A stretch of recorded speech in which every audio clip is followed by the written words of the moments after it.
로마서 11장 25절로 32절 말씀입니다. 형제들아, 너희가 스스로 지혜 있다 하면서 이 신비를 너희가 모르기를 내가 원하지 아니하노니, 이 신비는 이방인의 충만한 수가 들어오기까지 이스라엘의 도라는 우둔하게 된 것이라.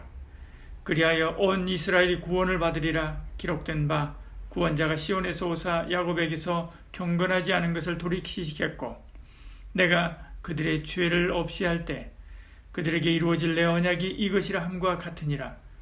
복음으로 하면 그들이 너희로 말미암아 원수된 자요, 택하심으로 하면 조상들로 말미암아 사랑을 입은 자라. 하나님의 은사와 부르심에는 후회하심이 없느니라. 너희가 전에는 하나님께 순종하지 아니하더니 이스라엘이 순종하지 아니함으로 이제 긍휼을 입었는지라. 이와 같이 이 사람들이 순종하지 아니하니 이는 이스라엘에게 베푸시는 긍휼로 이제 그들도 긍휼을 얻게 하려 하심이라. 하나님이 모든 사람을 순종하지 아니한 가운데 가두어 두심은 모든 사람에게 긍휼을 베풀려 하심이로다. 아멘. 이 말씀은 이스라엘의 실족을 통해 이방인이 구원받게 되는 은혜의 기회를 얻게 되었다는 앞서 보았던 11절 24절의 말씀에 이어지는 것입니다. 본문은 이스라엘이 완악하여 하나님을 거부하는 것은 구원받을 이방인의 수가 차기까지 한정적으로 이루어지는 그런 일이지, 마지막에는 결국 전민족 차원에서 회개와 구원의 역사가 일어날 것이다, 그렇게 말씀합니다. 하나님의 은사와 부르심에는 후회함이 없다는 것이죠.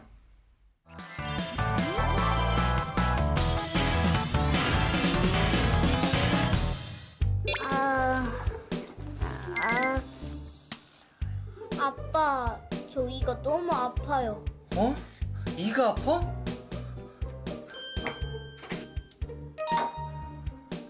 아빠가 텔레비전에서 봤는데 이 통마늘을 먹으면 티통이 가라앉는데. 자, 여보, 지금 뭐 하는 거야? 이게 효과가 좋대. 선무당이 사람 잡는다더니.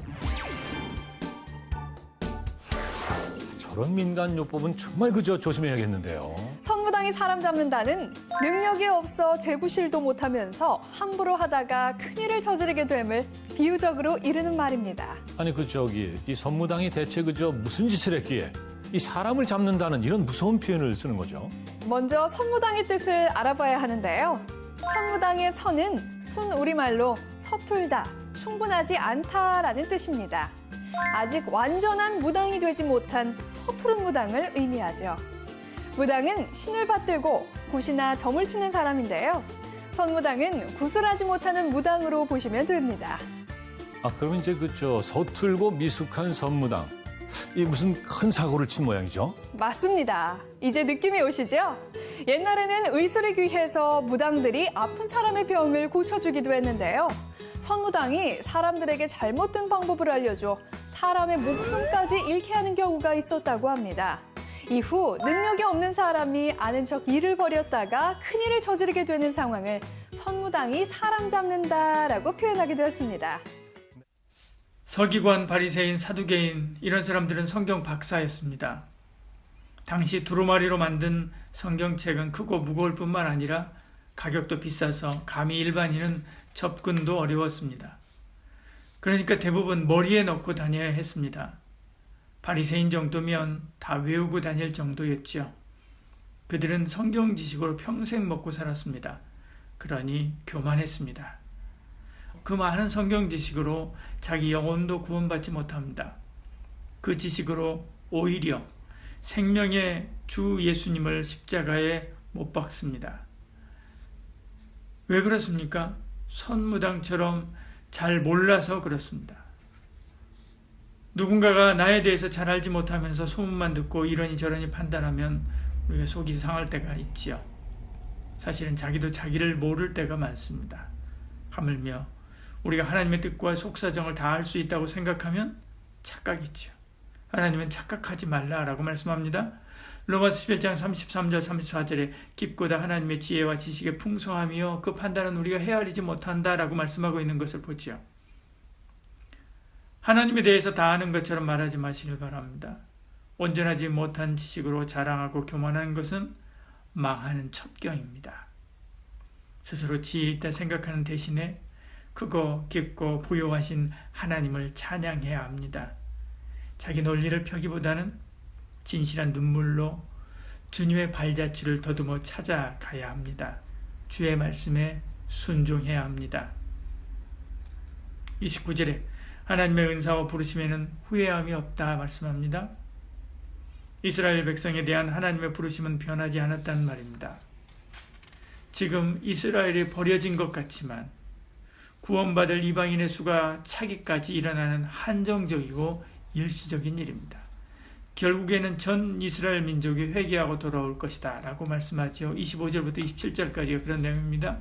형제들아 너희가 스스로 지혜 있다면서 이 신비를 너희가 모르기를 내가 원하지 아니하노니 이 신비는 이방인의 충만한 수가 들어오기까지 이스라엘의 털은 우둔하게 된 것이라. 그리하여 온 이스라엘이 구원을 받으리라. 기록된 바 구원자가 시온에서 오사 야곱에게서 경건치 않은 것을 돌이키시겠고 내가 그들의 주를 없이할 때 그들에게 이루어질 내 언약이 이것이라 함과 같으니라. 아멘. 하나님의 택하심은 후회함이 없습니다. 하나님께서 정하시고 이끄시는 일도 변함이 없습니다. 사무엘상 15장 29절에 이스라엘의 지존자는 거짓이나 변개함이 없으시니 그는 사람이 아니심으로 결코 변개하지 아니하심이니이다 하니 말씀합니다.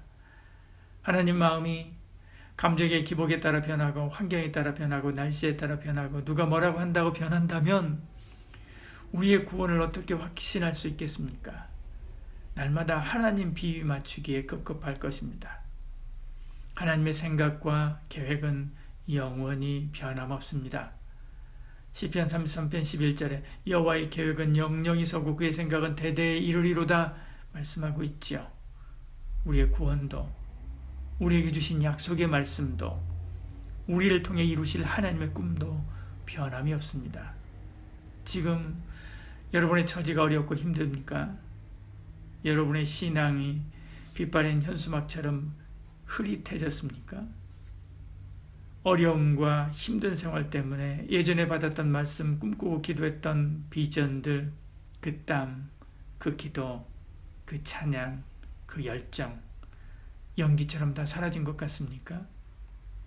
신앙도 흐릿해지고 구원의 확신마저 흔들리고 비전은 이미 땅에 묻어버렸습니까? 하나님은 그렇지 않습니다. 그때나 지금이나 똑같이 저와 여러분을 향한 하나님의 계획을 가지고 진행하고 계십니다. 다만 우리가 변했고 우리가 지체할 뿐입니다. 하나님을 믿으십시오. 예수님을 믿으십시오. 성경을 붙잡으십시오. 다시 일어나 새 힘을 내는 저와 여러분 되기를 축복합니다. 인간의 마음에는 6가지 감옥이 있다고 합니다. 자기도취의 감옥입니다. 무조건 자기가 옳다고 생각하는 거죠. 비판의 감옥입니다.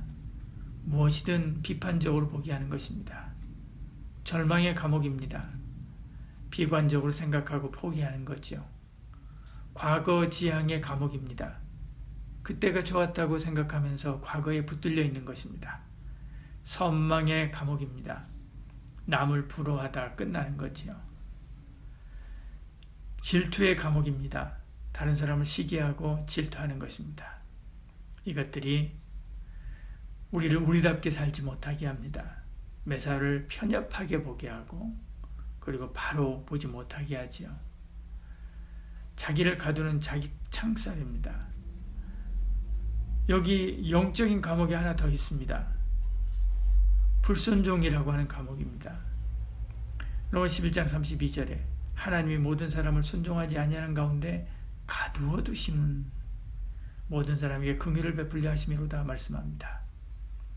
불신은 심판이고 감옥입니다. 요한복음 3장 18절 19절에 말씀하죠. 그를 믿는 자는 심판을 받지 아니하는 것이요 믿지 아니하는 자는 하나님의 독생자의 이름을 믿지 아니함으로 벌써 심판을 받은 것이니라. 그 정죄는 이것이니 곧 빛이 세상에 왔으되 사람들이 자기 행위가 악함으로 빛보다 어둠을 더 사랑하는 것이니라 말씀합니다. 하나님을 믿지 않으면 심판이고 감옥입니다. 우리가 어려운 일을 당하고 힘든 일을 만났습니다. 내 힘으로는 불가능한 일입니다. 마치 죽은 나사로를 가둔 돌무덤처럼 우리를 꼼짝 못하게 만들고 있습니다. 그때 하나님께서 우리에게 말씀합니다. 믿는 자는 능치 못한 일이 없다. 나를 믿고 가자. 우리는 이렇게 대답하지요. 아니, 지금 상황이 캄캄한 감옥인데, 절망인데 어떻게 나갑니까? 죽은 나사로처럼 그냥 믿고 일어나 나가면 되는데 우린 스스로 선을 그어놓고 못한다고 생각하고 주저앉아 있는 것입니다. 베데스다 목가의 38년 된 병자처럼 일어나 자리를 들고 걸어가라고 하면 걸어가면 되는데 주님 말씀을 잊지 못하고 38년이나 앉아 있었는데 어떻게 그렇게 걸어갈 수 있습니까? 어떻게요? 믿고 그냥 일어나야 되겠다라고 마음 먹고 일어나는 것입니다. 그런데 그것이 안 되죠. 왜요? 믿지 못하기 때문에 그런 것입니다. 옥에 있는 베드로의 옆구리를 쳐서 깨워 가라고 하면 일어나 나가야면 됩니다. 믿음 없는 사람은 왜 내 옆구리가 이렇게 아프지? 이러다가 감옥에서 죽는구나 이렇게 생각하지요. 천사가 일어나 가라라고 하면 이제 환청까지 들리네. 이제 진짜 죽는가 보다 이렇게 생각합니다. 정신도 이상해졌는가 보다 생각합니다. 믿으십시오. 주님을 믿으십시오. 말씀을 믿으십시오. 하나님을 믿으십시오. 그 말씀대로 될 줄 믿으십시오. 그 말씀이 현실이 될 줄 믿으십시오. 내게 주신 말씀을 지팡이 삼아 일어나십시오. 무덤에서 나오라면 나오고 일어나 자리를 들고 걸어가라고 하면 걸어가고 눈을 뜨라고 하면 뜨면 됩니다. 그렇게 승리하는 저와 여러분들을 축복합니다. 감옥, 불신의 감옥에서 나와야 됩니다. 우리는 다 영혼의 감옥에 갇혀 살던 사람이었습니다. 바울도 그렇고 베드로도 그렇고 칼빈도 그렇고 루터도 그렇고 저도 그렇고 여러분도 그렇습니다. 그래서 순종함으로 긍휼하심을 입었습니다. 기적도 보고 하나님의 살아계심도 또 능력도 보았습니다. 로마서 11장 30절에 너희가 전에는 하나님께 순종하지 아니하더니 이스라엘이 순종하지 아니함으로 이제 긍휼을 입었는지라 말씀하죠. 이제 일어나 영혼의 감옥에 갇혀 사는 인생들을 끌어내려 가야 됩니다. 11장 31절에 이와 같이 이 사람들 순종하지 아니하니 이는 너희에게 베푸신 긍휼로 이제 그들도 긍휼을 얻게 하려 하심이라. 가서 복음을 외쳐 전함으로 그들도 하나님의 긍휼하심을 얻고 감옥을 박차고 나와 자유를 노래하게 해야 합니다. 이것이 긍휼하심을 입은 우리의 사명이지요. 가서 이스라엘이 다시금 하나님의 긍휼의 자리로 나오게 하고 가서 이 세상의 불신자들을 다시 하나님의 은혜의 광장 앞으로 나오도록 끌어내야 되는 것이죠. 이것이 바로 긍휼하심을 입은 우리가 해야 될 사명인 것입니다. 오늘도 저와 여러분 모두가 다 불신의 감옥을 박차고 일어나 기뻐 뛰며 즐거워하며 주 영광을 나타내는 삶을 살아가는 은혜가 있기를 축복합니다. 기도하겠습니다. 사랑이 많으신 우리 하나님, 우리에게 은혜 주시고 함께하사 절망과 어둠, 불신의 감옥을 박차고 일어나 나와 내가 입은 이 긍휼하심의 말씀을 또 감옥에 있는 자들에게 가서 부지런히 전하는 이런 삶을 살아가는 저희들 되게 하여 주시옵소서. 1, 2, 3 기도로 밤낮으로 나갑니다. 하나님 은혜 주시옵소서. 나라와 민족을 위해서 또 선교를 위해서 교회를 위해서 성도를 위해서 우리와 우리 가족과 우리 사랑하는 친구들과 지체들을 위해서 기도합니다. 우리의 기도를 들으시고 안보하여 주시사 주 안에서 이 어려운 시기 믿음으로 잘 극복하고 이기고 승리하는 저희들 되게 하여 주시옵소서. 예수님 이름으로 기도드리옵나이다. 아멘.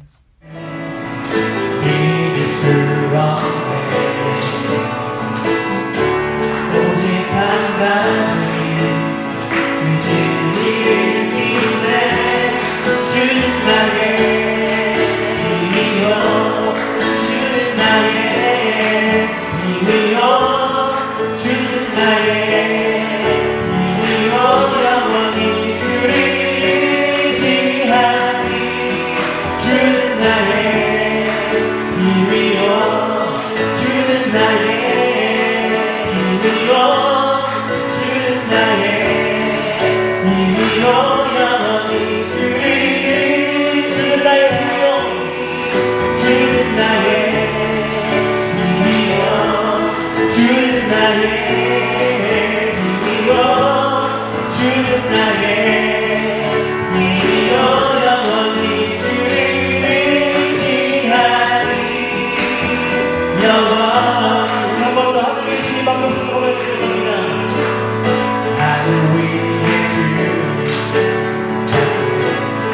내가 3월짜리 세상에 없네. 내가 3월짜리 세상에 없네. 내 맘과 믿을 수 없네. 오직 한 가지 그 진리를 믿네.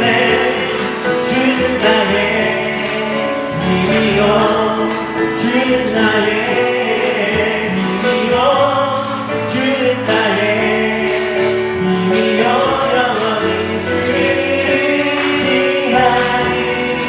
주는 나의 힘이요, 주는 나의 힘이요, 주는 나의 힘이요, 영원히 주를 의지하리.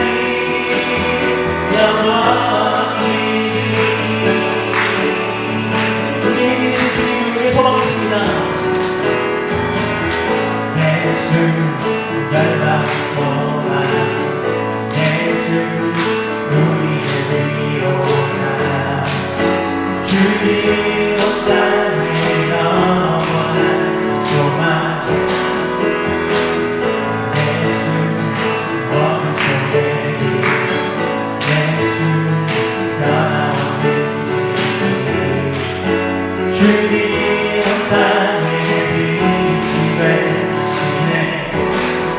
우리 위해 죽으시고 다시 사신 생명의 주.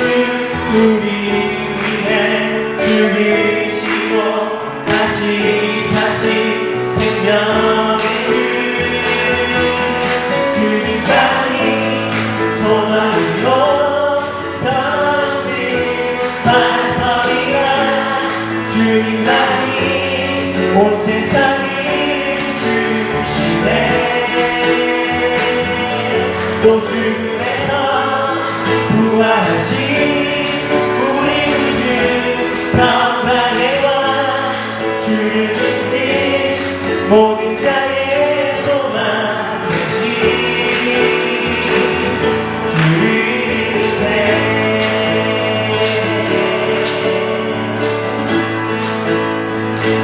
예수 열방의 소망, 예수 열방의 소망, 예수 우리의 위로자. 주님 온 땅에 영원한 소망. 예수 온 소리들이 예수 온 소리들이 예수 변함없는 진리. 주님 온 땅에 빛이 되시네. 우리 위해 죽으시고 다시 사신 생명. 우리 위해 죽으시고 우리 위해 죽으시고 다시 한 번 더 고백하실까요? 우리 위해 죽으시는 것입니다. 우리 위해 죽으시고 다시 사신 생명의 주. 주님만이 소망입니다. 주님만이 소망이요 변함없는 반석이라. 주님만이 온 세상을 주시네. 또 죽음에서 부활하셨습니다. 또 죽음에서 부활하신 우리 구주 평강의 왕. 주를 믿는 모든 자의 소망. 주님만이 소망이요, 주님만이 소망이요 변함없는 반석이라. 주님만이 온 세상을 주시네. 또 죽음에서 부활하신 우리 구주 평강의 왕. 주를 믿는 모든 자의 소망 되신 주를 믿네.